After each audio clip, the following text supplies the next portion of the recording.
మీకు తెలుసా, తేనెటీగలకు 5 కళ్ళు ఉంటాయి. 2 పెద్ద సంయుక్త కళ్ళు, 3 చిన్న సాధారణ కళ్ళు. తేనెటీగలకు 2 రకాల నోరుబాధాలు ఉంటాయి.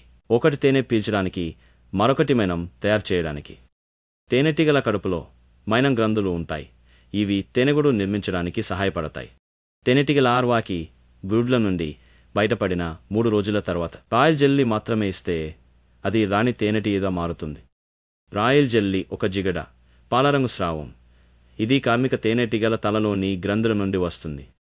రాణి తేనెటీగ రాయల్ జెల్లీ తినడం వల్ల 5 సంవత్సరాలు జీవిస్తుంది. కార్మిక తేనెటీగలు 6 వారాలే జీవిస్తాయి. మగ తేనెటీగలు 2 నెలలు మాత్రమే జీవిస్తాయి. ఒక రాణి తేనెటీగ రోజుకు 2 గ్రుడ్లు వరకు పెట్టగలదు. తేనెటీగల వెనకాలలో పుప్పొడి బుట్ట ఉంటుంది.